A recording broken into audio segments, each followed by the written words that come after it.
Good afternoon, everyone. On behalf of the U.S. Consulate in Montreal, I am very happy to welcome you today as we celebrate Women's History Month with a conversation on women and girls in tech. We have with us an amazing panel of experts for what I'm confident from my interactions with this group already will be a fruitful and dynamic conversation. I want to thank our moderator, Eileen Brewer, and our panelists for making the time for this important and timely subject. Now, we see updates in the news every day about the exciting things happening in the tech space here in Montreal, including Quebec recently being ranked 7th in the world in the field of artificial intelligence by the British firm Tortoise Media. And I think every day we see reports of a new gaming or tech firm choosing Montreal to open a new office or headquarters, indicating, of course, growing opportunities in the field. At the same time, we've seen media reports that women are still underrepresented in STEM at only about 20% of the workforce. The Quebec government recently announced steps to encourage the hiring of more women, including short-term training programs for internships in engineering and information technology. So clearly, this is something on everyone's mind: how we create opportunities to see inclusion of girls, women, and other underrepresented groups in this sector. And of course, we know this is an ongoing conversation in the United States as well. Both in Canada and the US, as we work together to advance diversity, equity, inclusion, and accessibility across sectors, what has been incredibly effective in enhancing the participation of women and girls in STEM is creating spaces where those who have paved the way can support the next generation. So, our goal today is to talk about the power of those spaces and the power of those networks. To lead the way, we have women in tech trailblazers represented, as well as the younger generation making their mark. I want to thank the Consulate team for all their work in putting this event together. And now we'll pass the mic over to our moderator, Eileen Brewer, to get us started. Thank you very much, Anna, and it's so nice to be here today. Welcome, everyone. It's great to have you all listening in from anywhere in the world.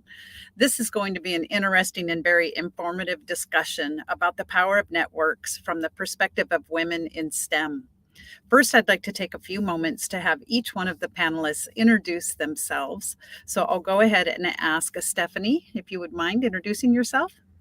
Yes, and I would like to say thank you to the U.S. Consul General for the invitation. It's really an honor to be here. So my name is Stéphanie Jecrois. I'm the co-founder of Technovation Montreal, a nonprofit organization that teaches young girls how to develop their skills in technology and also in entrepreneurship. And I've been also for the past 15 years at the City of Montreal as an international relations advisor. Thank you very much. And how about Anar? We cannot hear you. You would think after 2 years of doing Zoom meetings, I would not have this problem. I'm sorry. I have a computer science background, and for the last 10 years, I've been working on the digital inclusion of women and girls at the grassroots level with Technovation, at the sort of mid to senior level of women in technology with the US Department's Tech Women program, and then at the higher level with countries and their policies on digital inclusion of women. So sort of that span of ensuring that women are very much part of technology. Thank you very much. And how about Janvi? Hey everyone, I'm Janvi Patel. I'm a co-op student at the University of Waterloo in my second year of mechatronics engineering. I'm super into robotics and all things technology, and I love working on cool projects and discovering new tech. One of the ways I did this growing up was by participating in the Technovation program, and I did the challenge 3 times, and I am now a student ambassador, helping out more behind the scenes and creating projects like the Code With Me AI project, which I'm sure we'll talk more about later on in this panel. But I'm really into discovering new tech and empowering other young kids about new technologies in and around Montreal. Great, thank you. And Amber? Hi, bonjour. So I'm Ambre Lizurey. I'm the director of operation at Motive. Motive is a video game studio, part of EA. EA known for The Sims, for FIFA.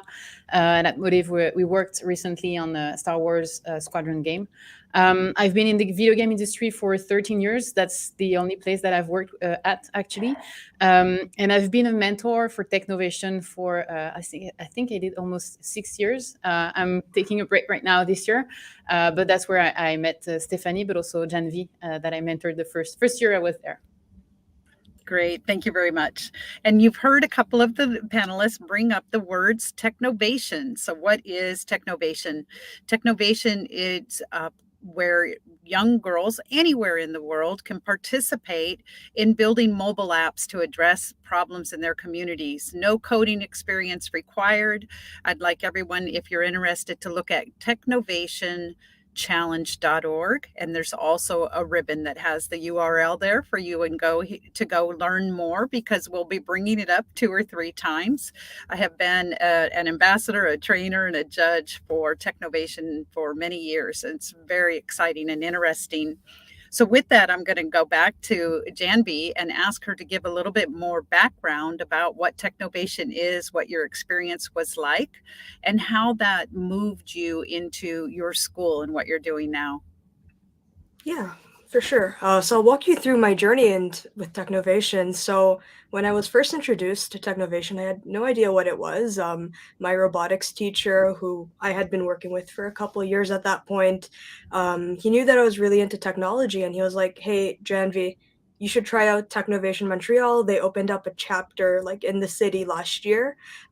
We think it'll be a great way for you to meet other like-minded girls and like learn more about entrepreneurship, because up till then it was really only a robotics focus for me."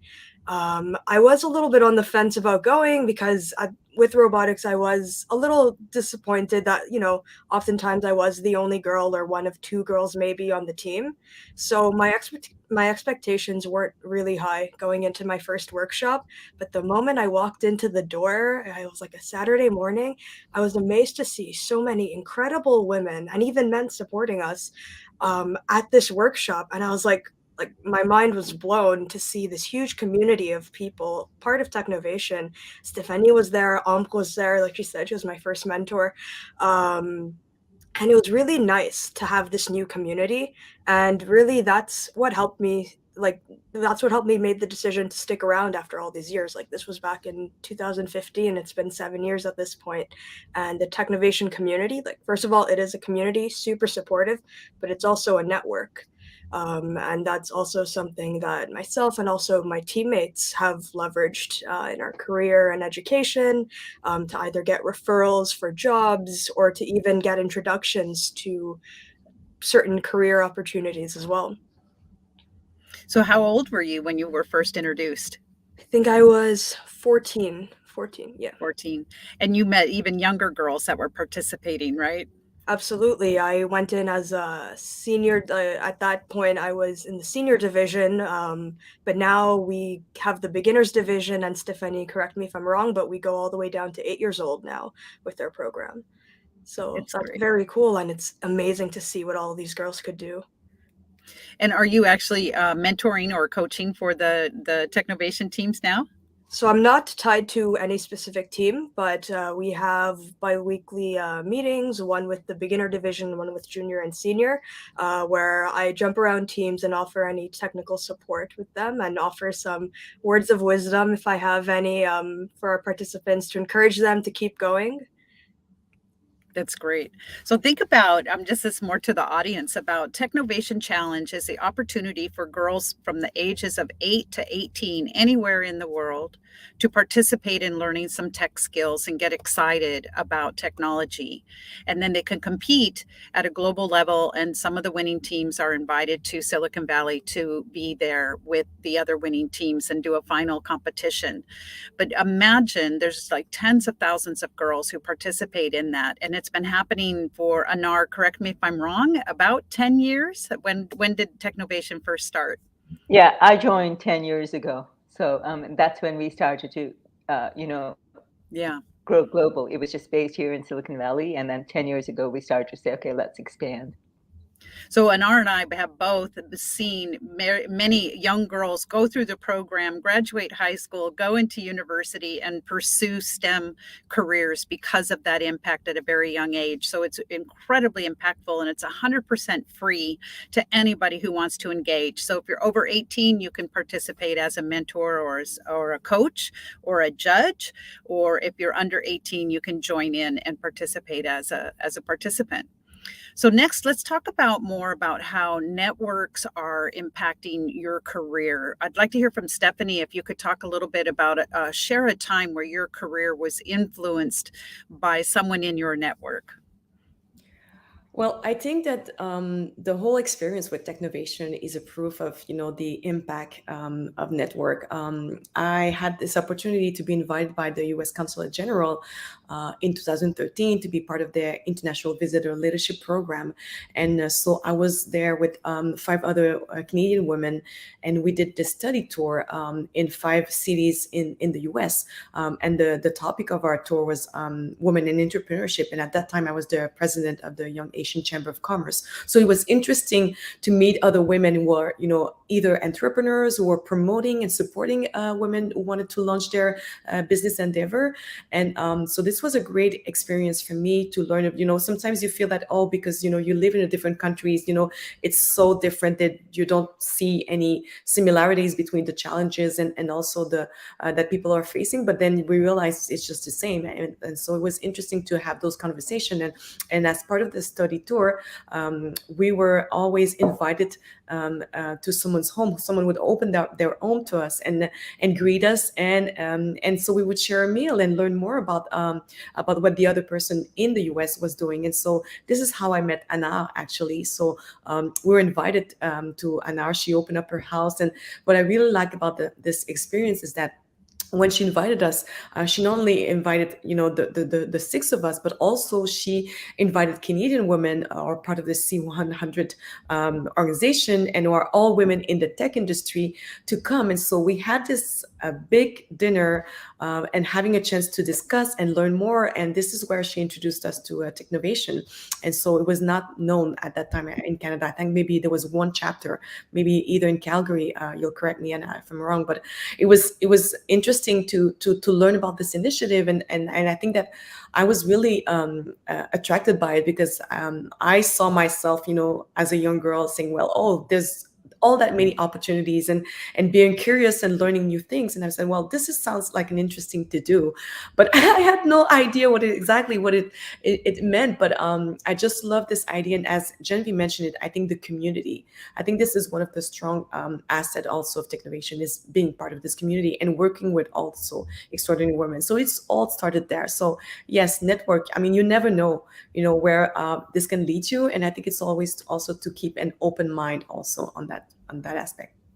Great. Thank you very much. We're starting to get some questions coming in off of social media. So instead of just going through the questions that I've curated, I'm also going to bring in the social media questions as they come up instead of having them wait to the very end. So with that, I would like to ask Amber to share a little bit about, did you have some experience about how you face situations where you're in a male-dominated environment? What were some of the tools or tricks or network activities that you use to help you overcome? Good question. It's one that I get often. It's true that and not only the video game industry, but the whole STEM industry is really more male-dominated. I think the way that I managed to go through it is that I didn't define myself as a woman first, but more as a game developer first. So that way, even in the way that I was like displaying myself or talking to others, I was seeing myself as equal to them. Where I think is the difference is that as soon as you come from a different culture, because I'm originally from France, or as a white woman compared to, I don't know, Stéphanie, I guess you also have other contexts also on your side. It's sometimes difficult because you don't necessarily have someone to talk to that is exactly like you. So that's where, for me, the power of network, being able to identify people that are in similar ways, maybe sharing the town that you're coming from, the country that you're coming from, being able to talk to them and to just sometimes trying to understand is this something that I'm perceiving the wrong way, or is it something that we should change? Or so just being able to exchange on subject, I think, was really helping me. But not only trying to reach to people that are like you, but also talking to either your manager or your colleagues and trying to explain your point of view without saying that you're right or they're right or whoever.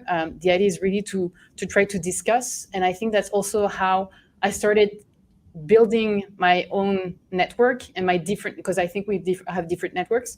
I think that's how slowly but surely I was able to prove myself as a game developer first, and then being able to discuss subjects and discuss with anyone about anything, and have this authenticity, but also this honesty on being able, even the difficult subject, to be able to discuss with everyone.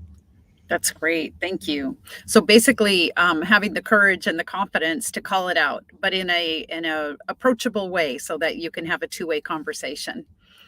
Very nice. And how about you, Janvi? You're in school now, and you mentioned before that often you're the only female in the room. How is it looking now in school these days? Since university, even in CEGEP, because in Quebec here we have 2 years of CEGEP, the diversity has just gotten so much better over the years. And a big part of it is, one, awareness about the importance of representation and diversity, but also having more women in power. For example, in our robotics team, when I was the captain in CEGEP, I made sure to look at every single application of our robotics team equally, and to have these members join with that diversity mindset. And we ended up having one of the most diverse robotics teams in that competition. And it really helped our team in this robotics landscape, but I imagine it would be the same situation for any tech team or any team in general. Having diverse viewpoints really helps expand and make your product better. And that is really something we saw with our robotics team as well. But in terms of challenges on that end, as a woman and also as an Indian woman, there's that pressure to represent and to be the example for the groups you represent as well. So that's always been something that I have been struggling with. But the more people and the more diverse people that are joining these tech spaces, the better I'm feeling about this. I'm not the only one representing our group anymore. Oh, that's great. I'm so glad to hear it. Thank you. So Anar, we have another question that came in about what advice would you give to someone who wants to get into tech, but they don't have a background in tech? What are some places they can get involved? Right. Well, getting into tech today is actually quite a bit easier than it was in the past. So even if you don't have a tech background, you can go to something like Hack Bright Academy, pick up some courses. There's a lot of opportunity for upskilling and acquiring some tech skills. Coursera, there's a bunch. Eileen, maybe we could do a list and send it to them. But I think the biggest and most important thing is to want to do it, because no job today, starting from architecture all the way to what's a Z, all the way to Z jobs, right? All the jobs today have some connection with tech, and for you to want to upskill and get in is super important and wanted. And in fact, companies are looking to do that. So I think on LinkedIn they have a upskilling course, and I think there's a plethora of them. It also depends on the field that you're in. Say you're in architecture or pharmacy or a really sort of distant subject to tech. If you're really good at what you're doing and you look at, okay, what is an adjacent technology to that? That's also a way for you to get in, right? And then obviously entrepreneurship, whatever you're doing and you want to, make it more of an entrepreneurial initiative, there's so many tech opportunities. So first of all, it's fantastic that you're thinking of acquiring tech skills. And then there are many opportunities for you to sort of get in and do it. And the nicest part about this is you don't have to just learn how to code. You can do so many things with technology. You can look at the graphic side or the data side or the security side, right? You don't have to know how to code. So I think you should keep that in mind as well, and not get frustrated, because with everything it takes time to get there, but once you're there and you're willing to learn, and that's the thing about technology. It's not you get a tech degree or you get the diploma and then you're set. No. You're always learning. Technology is always changing. Yesterday's tech is not today's tech, and you're always learning. And I think if you're willing to do that, willing to learn and willing to sort of embrace tech, then I think you've already made a start into sort of acquiring these skills. Great, and thank you. I agree with Anar. I think that sometimes people have a tendency to see technology as just one particular field and one thing. And I think that what we do through the program is that girls learn there's so many different areas and there's different perspectives in technology. And so and sometimes the comment that will come very often is that, oh, I didn't know it was that creative. So we have a lot of girls who are, as you mentioned, Anna, are good in graphic design or illustrators, or like to work, record videos, and they find out that those skills or their passions that they have, they can put that in a tech field oriented career. So I think that just exploring and just having an open mind to just try different things also is a good way to approach it, and then just not be focusing on the coding aspect of it. Yeah, I was going to add, and I think it's a myth sometimes that we have in STEM, but also in video games, that when you say that you're not tech, you don't need to code to be able to work in this industry. Any company will have HR, will have project management, will have many things, and so as long as you're interested. Plus, on top of that, that's what we see actually in video games, is that when we ask the question to women, and are you playing? They say no, but they have so many apps and so many games on their phone, but they're not considering this as really gaming. I would challenge, I don't know if the person who asked the question has phone, as any kind of tech at home. That means that you're at one point, you're interested a bit in this. So that doesn't mean that for sure you're not a programmer, or maybe, I don't know, but maybe you're not a programmer. But that doesn't mean that first you won't be able to get there, and second that you won't be able to enter the STEM industry just because you don't code. This is something that is really great with Technovation. That's what we show girls. You don't need to code to get in the STEM industry. So I'm going to stay with you for a moment, Amber, and let's talk about ways or activities that you use to expand your professional network. What are some of the tips or things that you do? Well, now that I'm in the industry, it's really going to different events, different conferences. In Montreal, we have the Montreal International Game Summit, the MIGS, which now is also called the Mega MIGS. This is where all the people from the industry in Montreal are meeting, showcasing what we're doing. So that's, for example, in the video game industry, something really good to go to if you want to discover what it is, discuss with professional. Discussing with people in the industry you want to reach is really interesting, because you're going to have the real what's happening in the industry and what it looks like and what it is actually to work there, rather than just keeping the idea of what it is in your mind. Going with, sometimes for me, the network is not only professional, but your family, your friends, maybe they can also introduce you to someone so that you can ask questions. If you're just considering the different either universities you go to or different degrees you can do, try to reach out to people that are either working in it or studying in it, and just start with one discussion, and maybe you can build on that and then maybe introduce you to someone else. So it's really by your curiosity, asking questions, that's the best way to be able to, and getting out of your comfort zone. It's really something that even if you think, but I don't like to talk to people, just go there and just try. Very good. So I'll go to Janvi and ask a similar question. Since you're not in a professional career where you're getting sent to conferences, still being a student, can you tell us a little bit about what are some of the activities that you do to expand your network? Absolutely. I agree with Ambre.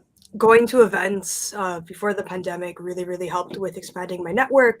So these could be attending tech talks, conferences, either as a speaker or as just a participant or someone who has a booth, and really interacting with people. And I found that one of the more effective things that I've done was really talk about my passions and what I want to do. And then we start getting a conversation flowing about, like, how can we help each other? Can they connect me with people, or could I even connect them with people who could help our own projects? I'm also a co-op student. I'm looking for jobs every 4 months, and I found like online tools like LinkedIn, for example, very good in terms of connecting with people, but also seeing what's out there, because well, as we all know, tech is a giant field, and there's so much we could do with technology. And there's areas of tech that I haven't even heard of yet. And the online world is amazing for finding things like this. I've even been in positions where I've reached out to companies that I was interested in to just learn more about the company and just get on a Zoom call, like in this context, in this pandemic context, just to learn more about the company. And it's really helped expand my network into like a network that spans more outside of Montreal as well. Very good. That leads me to my next question. For Stephanie, it's kind of similar. So when we were younger, we were always taught, don't talk to strangers. But now, however, we're in this big, global, well-connected world. So can you talk a little bit about what are some of the opportunities to expand our network by literally talking to strangers? Yes, and that makes me smile because literally my parents would say that when I was younger. Yeah, I think that with and Janvi touched a little bit on that. I think that now since the pandemic, we're connecting online. So I think that it was easier even to maybe to reach out to some people that probably would never have a chance to reach out to. As she said, going on LinkedIn and seeing the profile of someone and say, oh, they're what they're doing seems very interested. I'd like to learn more. And I think just to go with an open mind and just say, well, I'm looking into maybe going into this field. I'm interested. I would like to learn more. Or you see someone, putting together a project that sounds interesting. You say, hey, I'd like to get involved. This is my experience. This is what I can bring to the table. I think that not to be afraid to reach out because you never know the connection that you can make with that person. And I found that, and it's true really in Montreal, and I'm sure now globally we can also say that it's a small world. You always end up finding when you get a discussion, that you know someone that knows someone that knows someone. So there's what they said is the 6 degrees of separation. I think that maybe it's even less, but I think that sometimes, just by having those discussion and sometimes it opens up also your mind to things that you probably would have not thought. And I think that I was in a panel not too long ago talking about mentorship and how do you approach people to become that you want them to become mentor. And I think I would say it's the same way. I think that, if you show an interest and you show, and I think that it's important to do your research before, because, you do approach a stranger, but just like Janvi said, you do some research to say, okay, you know a little bit about the company, you know a little bit about the person. It's not like a cold call, but then it shows that you have an interest and that you also feel that, there's similarities or there's things that you have in common that you can present and that you can show. And I think that usually people are more than happy to just, connect and just over a call for 20, 15 minutes. It all depends, how you approach the person. So I think that there's not that many limits. I think it would be more difficult if you couldn't just step in a company and just say, well, I want to talk to the vice president or the CEO. But I think that we have the tools now that allows us to do that even easier than we think that we could. So yeah, yes. I think it was a good way. I agree. Would anyone else like to pitch in about any stories or ideas around talking to strangers to expand your network? I'll jump in, Eileen. Yeah. When I started, to get involved with Technovation, my network was really small. We had just moved from Canada to Silicon Valley, and I think I had a network of 5, right? Brand new country. I was starting to do a startup, etc. And so, what was my network? But when when I joined Technovation after my first year there, and I had an incredible experience as being a mentor, it turned out that the founder Tara wanted to expand the program globally, and I said, "Yeah, let's do it." And in the back of my mind, I was thinking, look, I come from Kenya, so I know a few people there, and I come from Canada, so I know a few people there. Let me just try in those 2 countries and see if I can get Technovation into those countries, right? I mean, my network was tiny. It wasn't even a network, really. And remember, this is 2011. The internet had taken off. 2011, that's right. The internet had taken off. It wasn't there like today. Today, we have all of us have these, and the network capabilities of this device are like night and day, for when we started. Right. But the thing is, they were a lot of Stephanie, you were saying, knocking on doors, right? I had to knock on so many doors, literally on LinkedIn. You don't know how many rejections I got on LinkedIn, right? But in the first year, I reached 18 countries, right? Kenya and Canada included, and then 16 more. In the second year, I got 34. Then I got 78, and then we're at 100, and now Technovation has been at 100 for the last 5 years. So it took me 5 years. I think actually it took me 6 to get to over 100 countries. And I failed because what I told Tara and what I kept saying once I became their global ambassador is in 5 years I want to get this to the whole world. There are 193 countries, give or take a few, depending on the politics of the day. But in 5 years, I'd like to get Technovation to the whole world. I didn't make it in 5 years. We still are not in 193 countries, but that's okay. We're in over 100 countries. But the whole point about the networking part is, yes, you do start out knocking on doors. Nobody knows you from dirt, but that's okay. You build that muscle. You build your story. You can say it. You can say it with your heart because you know it's coming from your heart. And the other thing that Stephanie mentioned is it is give and take. I wasn't just knocking on doors and saying, hey, this is my program. Please make sure you institute it in your university or your city or something. It was always a little bit of, look, you'll be doing so much good for your ecosystem. You'll be paying back. And I use different tactics. Sometimes it's guilt. So let me just finish the story with Stephanie. Stephanie and the Canadian cohort had dinner at my house. They came from different parts of Canada. I used to travel a lot because my husband traveled a lot, so I followed him everywhere. One time we were in Montreal. I said, "Hey, Stephanie and Amina." There was another person from Quebec who had also come. Do you want to meet me for dinner? And then, of course, at dinner, I would twist their arm and say, "Please start Technovation. You got to. It's so important. I'll help you." Right? It's not just reaching out, opening the door, but you also have to, if you want something to grow, you have to pave it for them. So it's not hard on them. They aren't master networkers. They don't have resources. But if you work together with people that you're asking something of, whatever it is, right?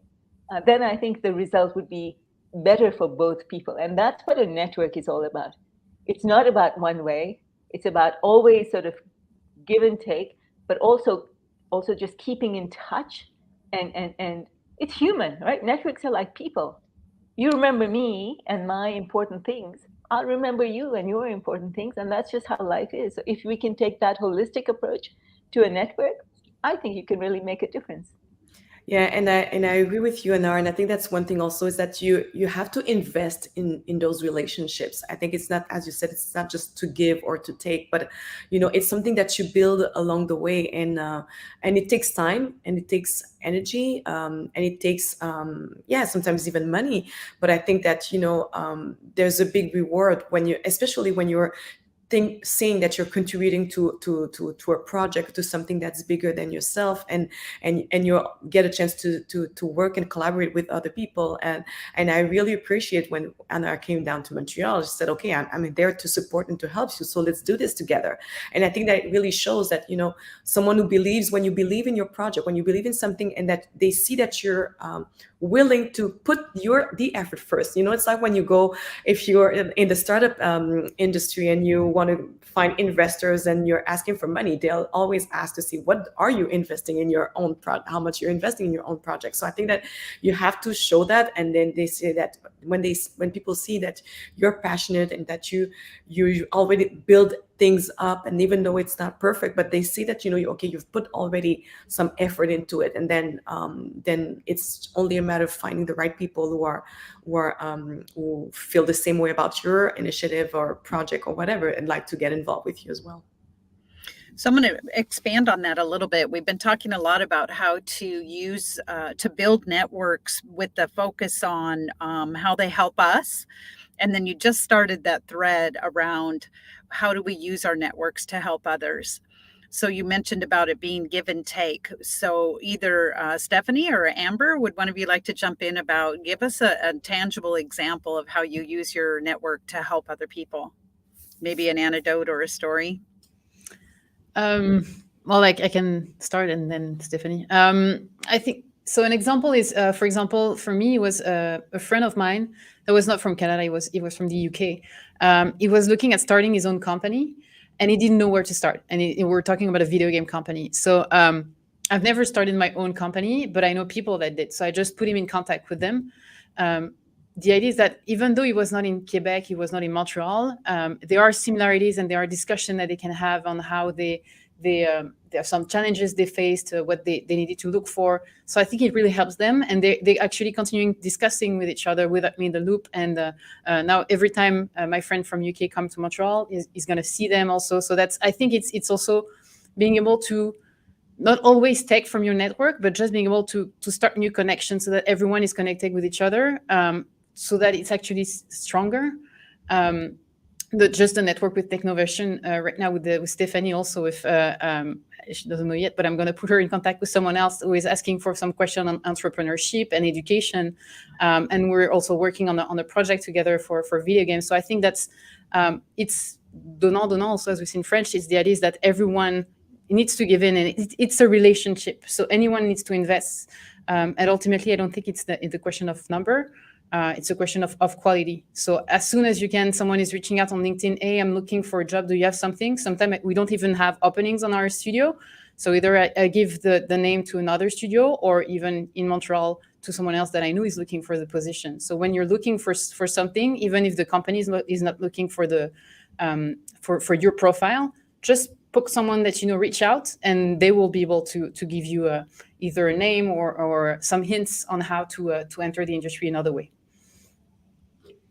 Yeah, and the example I would say is mentoring.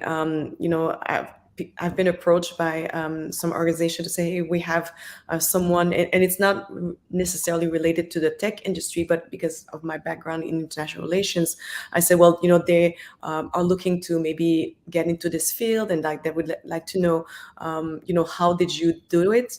If you could maybe spend some time and mentor, and I found it very interesting because, sometimes you think that as a mentor that you're there to give advice, but you also learn a lot from your mentees. So again, it's about building this relationship, and it was interesting for me to be able to do that, because then I could see all those amazing women, also men we do have who are acting as mentors, and seeing Ambre is such a great example of people who are giving that time and energy to support the younger girls. And I think that when you mentor also is a good way to give back, and also it makes you in a position where you say, well, I wish I had that when I was younger, or I know that people did it for me, so I want to give back also and help others, because we all know that it's a world of connection. When I think about all the great opportunities that I was able to get with, is usually it's through connection, either because I know that person directly, or maybe someone mentioned my name or give my name to somebody else. And I think that when you don't know that, you're more sensitive about people reaching out and asking for help, or asking just for advice. So whenever I can, I try to mentor others and try to help and support them in any way I can. Oh, that's great. So Janvi, I was going to ask about. Go ahead. You were just commenting. Just to add in a little bit on the last topic, it's also important to mention that you don't have to be established in your career or super connected to help someone with your network as well. Like, even as a student, you could help someone with your network. For example, a lot of my friends are very much into finance and economics, and with all the connections I made through Technovation, I know a lot of people in industry who have these same interests. And it's happened more than once, more than twice, where some of my friends have said, look, I'm looking for a summer internship. Do you know someone who could help me get this job? And I just make the introduction, and they start talking. So it's also very important as students, like, you could also contribute to your network. You're not just a user of your network as well. Oh, can I say something there? I mean, sure. Janvi's point is like spot on, and I'll tell you why. Compared to me, Janvi's network is massive.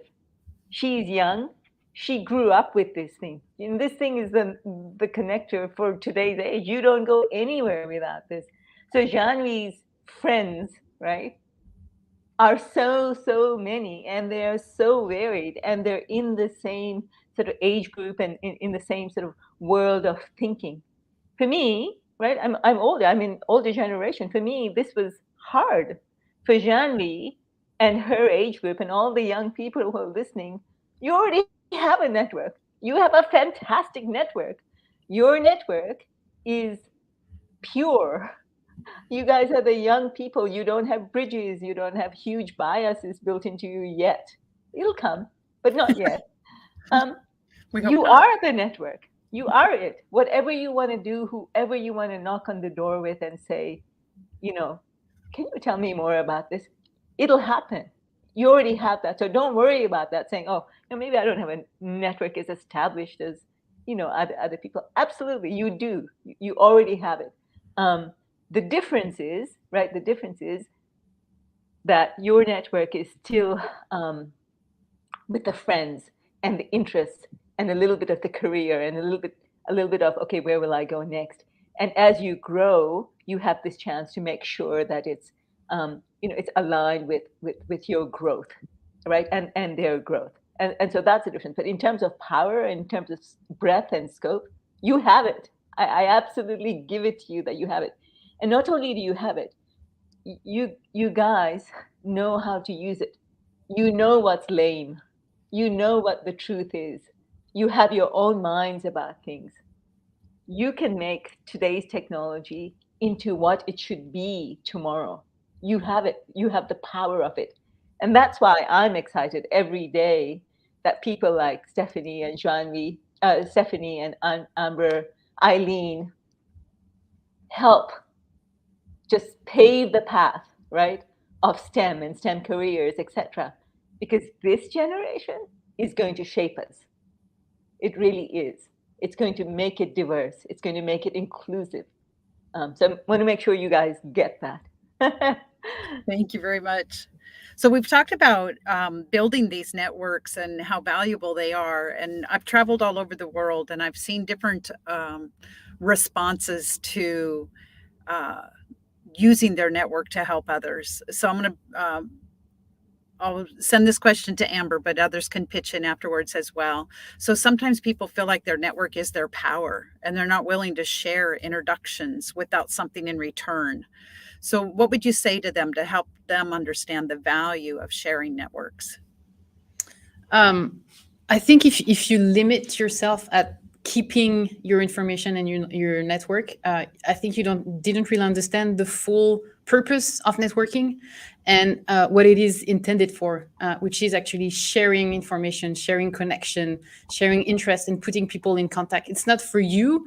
It's actually almost for the community and for the world to make sure that how can we together improve things. And that's what we're doing with Technovation and in STEM. If everyone is keeping their own connection, then ultimately it's really short term. And that means that most often they will just use their network for their own purpose rather than help people and when I see someone that is always asking something and never giving, at one point you just either stop or reduce your interaction with them. So it's really a question of it needs to be a balance. Like every relationship, a network is a relationship. You need to invest in it, and you need to understand that sometimes it's not for you. It's actually for them, for the other, and maybe not for the person that you know, but for the other one that is coming 2 people below, and that was the next connection that is going to be made. And then talking together, they will figure out something that you haven't, and you will never had if you had kept everything for yourself. So I'm in the type of people that for me sharing is caring.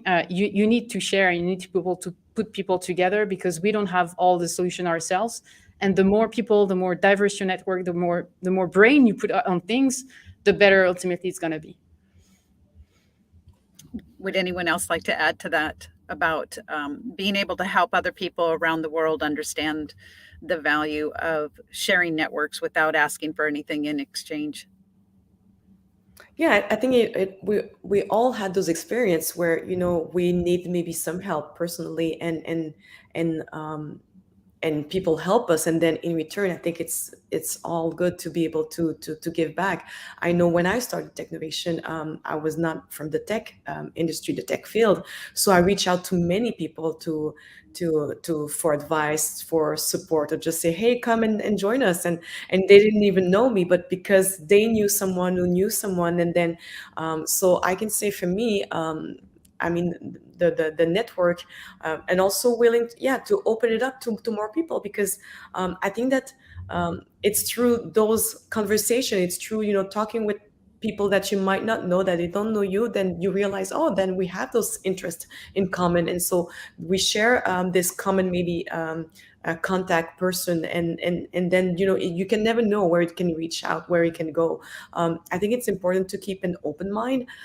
So yes, I believe that it's how important it is to share your network, and because, as I said, I mean, where we are right now, there's at least one person that helped us, get to where we are today. So I think that, it's just, for me, just to be gracious to help others, to just have the chance to also make their way. And you never know, because the person that you meet today can be in a certain position, and it may be in a few years from now, she'll be holding another position, that you might be the one, knocking on their door, asking for advice or asking for help.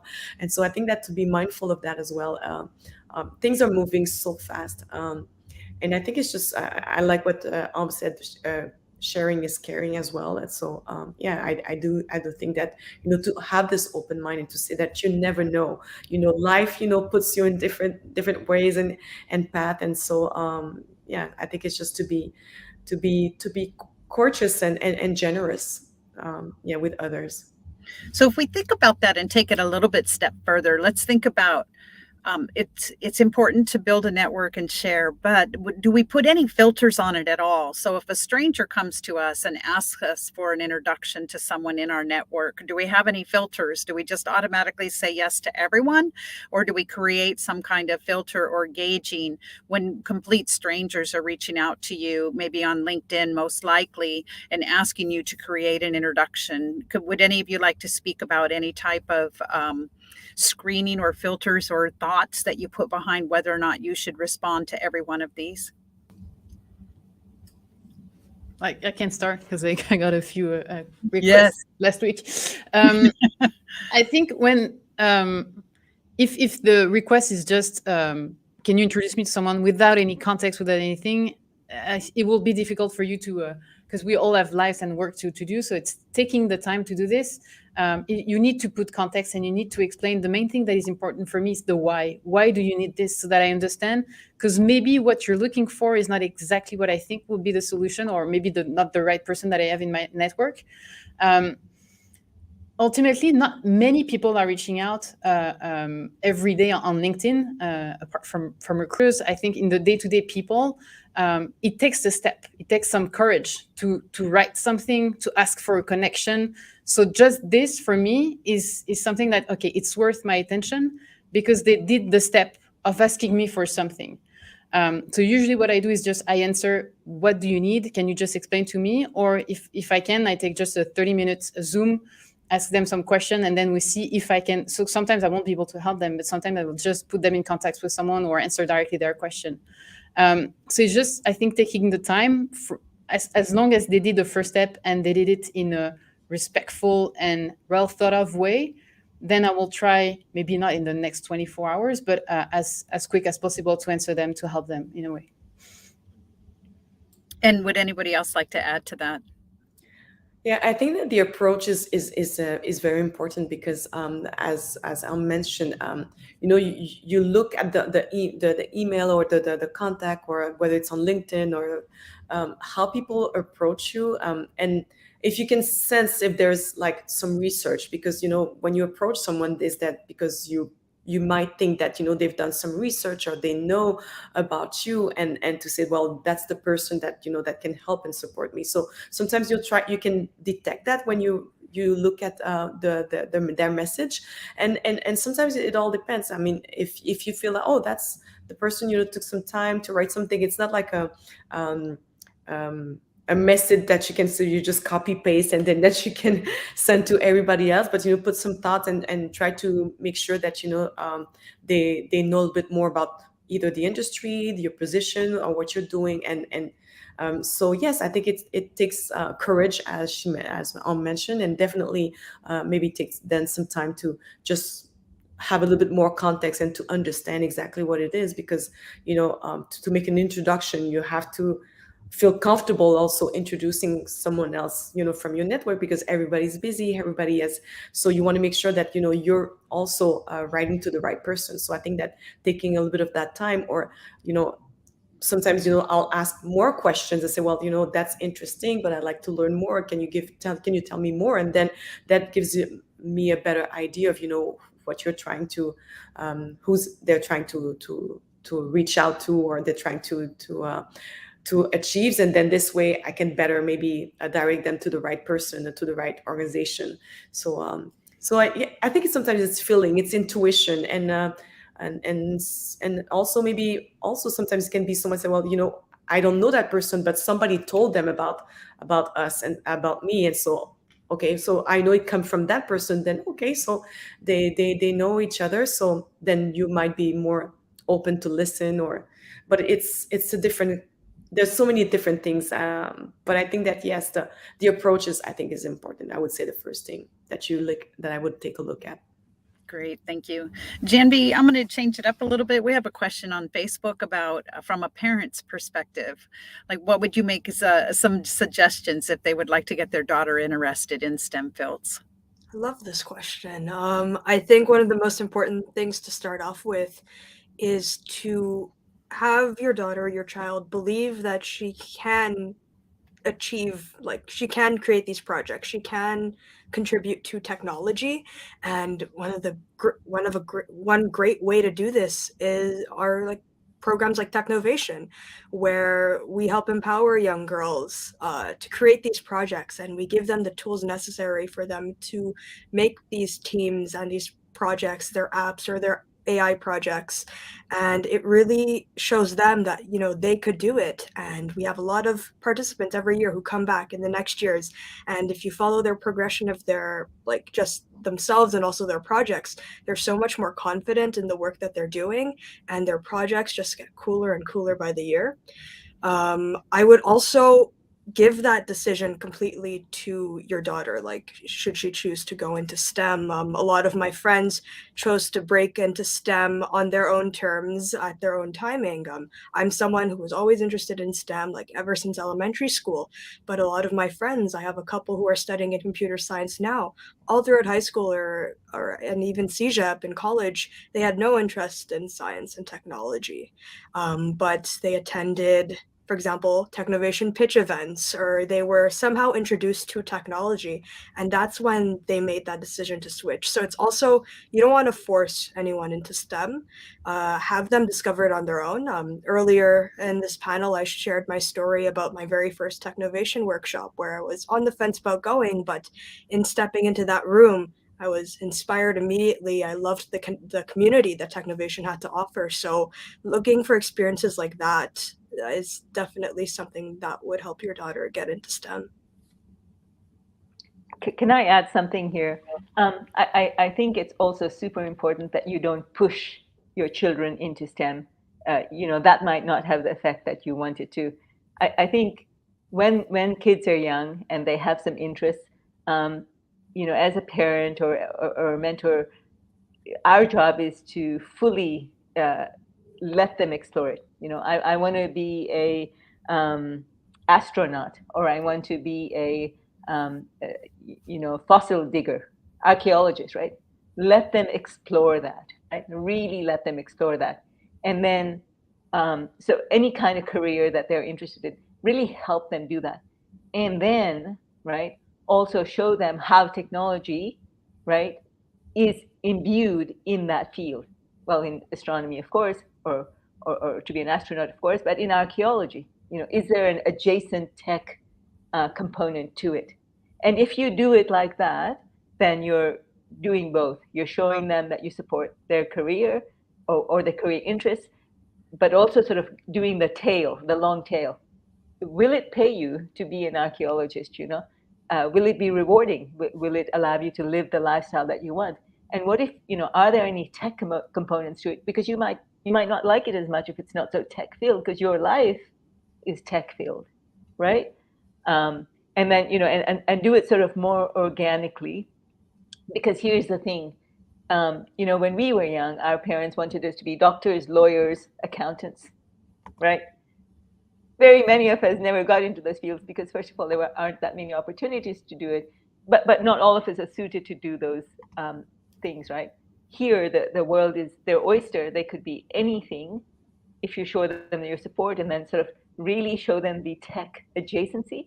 Then I think you sort of get them into STEM. Being an entrepreneur, right, is what Technovation is about. And then we're making sure that you understand the tech to be the entrepreneur. So I think that approach might be more fruitful and sort of more what the world needs, because we want everybody to contribute to what the world is going to look like next. And if I can add, I don't have any kids, but as a mentor interacting with parents, sometimes what I see, and I don't see only in women or men, it's for everyone, we all have our own bias. And I feel that sometimes we have to work on this. So an example, we were at one point working with Kids Code Jeunesse in my previous company and doing some workshop for kids. And by default, one of my colleagues, I knew he had a daughter and a son, and he said, I'm going to bring my son to the workshop. And I told him, you know what? I think you could also bring your daughter, because you may be surprised, maybe she's going to like it. So it's when you see that your kid is talking about, I'm going to be a doctor, just ask the question, why? Why have you checked everything? Maybe that's the way for you, and we're going to support you in that. But have you thought of everything? And why do you think that this one is not for you? Because ultimately there is not anymore a man job or a woman job. It's a job for everyone. It's just a question on how do you get there. And I think that because of the way that we've been raised and the culture that we have, sometimes we're like, but this job is, it's not really for women. Who said that? So it's really for us to challenge ourselves, because by default, even us, sometimes we're like, I'm not sure. You know what? We'll try, and then we'll see and we'll discuss it. And I think the role of the parents is really to discuss support and just ask why. And then if you feel that you see sparks in their eyes, go for it. That's the job for them. Thank you very much. So I'd like to let everybody know that's watching on either Facebook or on YouTube that you can post questions on either one of those platforms, and we'll pick them up and answer them for you. So Amber, I'm going to go back to you real quick and talk about being an introverted person, if you're shy, or how does that impact your capacity and your extent to grow your network? So let's give some tips to those in the audience that are shy. Yeah. So just definition on my side, I used to be shy, so being afraid of talking to people, etc. I've worked on that with the years. I think as you grow older, you get less shy, maybe. The introvert part is still in me.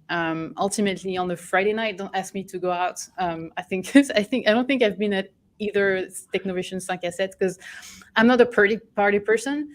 And that's usually the way that I perceived network at the beginning was, I need to go to a party, I need to chit chat, I need to do small talk, and I'm not into small talk at all. And that's the moment I understood that networking is not small talk. It's actually talking about real thing, making connection. I think that's where it really helped me, making sure that, okay, if I'm going to this event, I'm going to talk about this and that, and this is what I can offer. I'm not going to talk about the weather. I mean, in Canada, we can always talking about the weather, but I'm not going to talk about something that is not important, because I know that the way that I'm constructed, the more interaction I have with other humans, the more it's draining my energy. So it's really making sure that it is impactful, and everything that you're discussing is impactful for you or for someone else.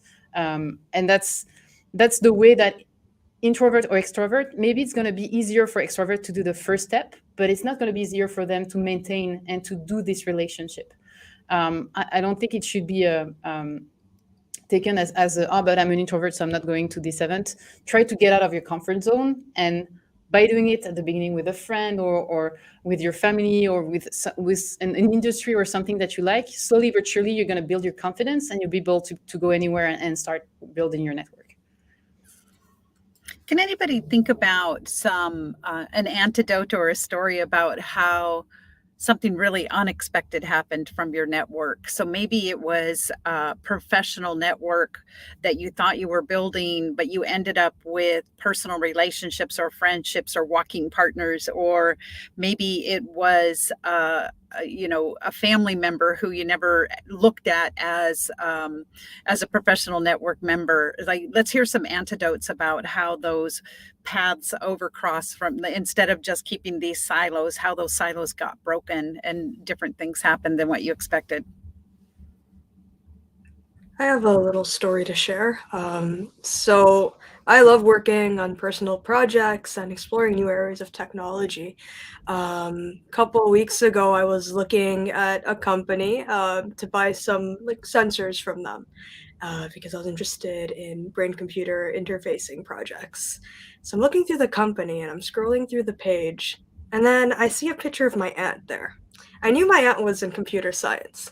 So then I sent her a screenshot of the page and I was like, that's you. Like, I didn't know you worked on this. And she was like, Janvi, this is what I've been doing for years. What are you talking about? And then from there, our conversation just started flowing. I was like, hey, do you want to meet for coffee? Come over to my house or something. And she was able to share so much about her experience working with those sensors, but also about brain-computer interfacing. And it was just something that I never realized that, she was always my aunt to me. We never really talked about technology. We did know that, we were in tech and I did robotics, she did computer science, but I never knew how similar we were and how similar our interests were. And that's just a little story on that. Oh, I love it. I love it. Anyone else have one? If not, I'll move on. Janvi, we have a question from Facebook specifically for you. So what drew you specifically into robotics? For sure. So actually my best friend, who actually helped get a job at Technovation, she introduced me to robotics. She was the first girl on the team and she was like, Janvi, I know you like nerdy stuff. Can you please join this with me? I'm the only one here. So I was like, okay, I'll do it. So from then, that was elementary school. So we were doing little Lego Mindstorms robotics. We went to the same high school. We joined the VEX robotics team. We started doing competitions that continued all throughout college. Now I'm studying mechatronics, which you could think of as robotics right now in university. And really with that best friend, she would come over every weekend and we would make little Lego projects together, and we would film these right now they're funny to watch, these home videos of us demoing our robot in funky clothes and hats. And that actually helped with Technovation and pitching our apps as well. So that's really how I got into robotics. It was something fun, and it was also something where I could be creative with, because you have your parts and you could build anything with it. And that's the same thing for most of technology as well. Oh, I love it. So Janvi, let's put networking into action a little bit, okay? Yeah. There is a tech woman. Her name is Mercedes Soraya. She's the vice president of a company called Nightscope, and they do security robots. So I'm making an introduction for you online to make sure you chat with her, because she's right up your alley. Amazing. Thank you. Oh, that's great. Mercedes is awesome. Anar and I met through the U.S. State Department Tech Women program that she had mentioned. We're both mentors there. And I'll say for me personally, I joined as a professional mentor. And what I did not expect is that I ended up with dozens of new girlfriends who were very, very like-minded. We were all working in STEM, and we all had the mindset of giving back to our communities. And I've been a mentor or an advocate of that program for over 10 years now, and I contribute hundreds of hours as a mentor, but what I got back was this whole posse of amazing women girlfriends that I just love, and we go hiking together or traveling or walking, whatever. It's just wonderful. But let me add to that, Eileen. More importantly, that network that Eileen just mentioned to you, that came together because the U.S. State Department put together this program called Tech Women, right, for women from 20 countries. The flip side of that is that here in Silicon Valley, we now have a network of women like Eileen and myself, right, which we would have never had before. So right. In Silicon Valley, there is a powerful network. Mercedes is one of those, that I just talked to you about, Janvi. Eileen is. And I could tell you by name that network is so so important, not only sort of in helping with tech innovation or helping with tech women, but if you wanted like professional things, right, or career things, that is the one network that none of us knew. It was like serendipity, right? None of us sort of really wanted to create a network in Silicon Valley, but we have one. It's not the same as the bros, in Silicon Valley. It doesn't approach that level, but it's still there and it's very powerful. So I think networks sometimes happen with serendipity, and it's really nice to be able to, interact with it. Yeah, I agree. So we're going to be wrapping up. I have one last question that's come in from Facebook. The AI sector is growing quickly, and is that where's the question? Yeah, how would this new sector benefit from the presence of more diverse workforce? Oh, can I do that one? That one's super important to me. Sure. With tech, if we have only one type of mindset creating and shaping the technology for us, it is not going to serve all of us. With AI and the leaps that it's making and the whole facet of civilization that it's touching, if we let that happen, humanity will be in a bad spot. We need women. We need diversity. We need compassion. We need to look at this carefully and to ensure that that shape of AI is really being done by all of us. And that's where Janvi's generation and also our sort of shepherding, and interaction of this generation is super important. Because Ambre, I mean, even in your gaming, the AI, right? If it's only created by a certain mindset, and it doesn't matter what that mindset is, it could be all women. What if it was all women creating AI all the time and there was no voice for anybody else? Would we like that? Absolutely not. It would not serve us. We are not all women. We don't have all, right? So why are we letting it happen in any other way? And we're not all corporations, right? We're not all looking at the bottom line of everything. We should be looking at the bottom line of humanity. And I think that's a superb question that today is tantamount to say, we need to wrap our arms around this before it gets too late. Great, I agree. So there was another question that came in. We're running out of time, so I'm going to do a quick response to this other question. And it talks about what are the emerging fields in STEM. And I'm going to recommend a book that is fascinating. And it's called The Future is Faster Than You Think. And this book is awesome. And it talks about how the emerging technologies that we're going to see in the next 5 to 10 years. It's excellent for high school and college students to read if they're trying to figure out what their career path is going to be. It tells you about where we are right now and what you can expect to see and the types of careers that align with those innovations that are coming. And it goes across logistics and flying cars and 3D printed houses and water and biotech and med tech, just everything. It's fascinating. And if you're interested or wanting to know where should I head my career, it's a great book to get some great ideas from. So we're going to give you about 20 seconds each. Give us some kind of tips of what people should take away from here. What's the next action that they should be doing right now? We'll start with you, Janvi.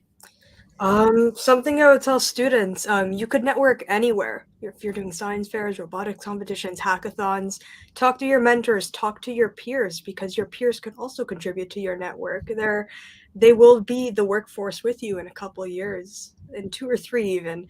It's important to diversify your network. Like we mentioned many times, diverse thoughts lead to incredible solutions.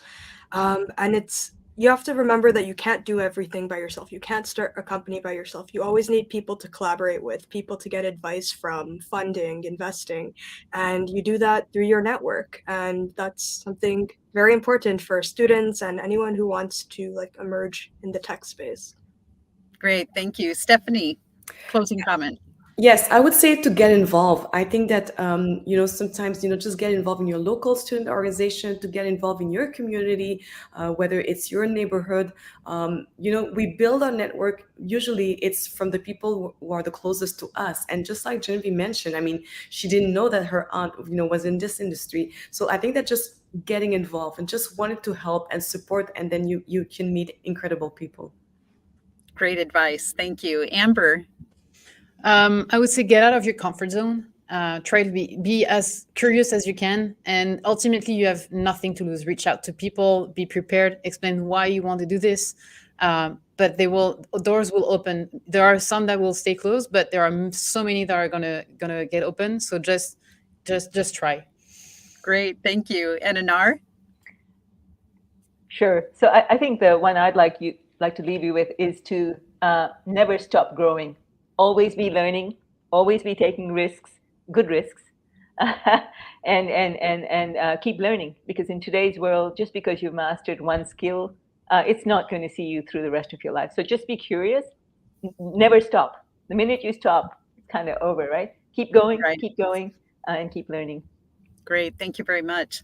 Though that's going to wrap it up for us today. Thank you all for joining us. I hope that you got some interesting tips and ideas and some things to go out and be active about. Don't be afraid to talk to strangers.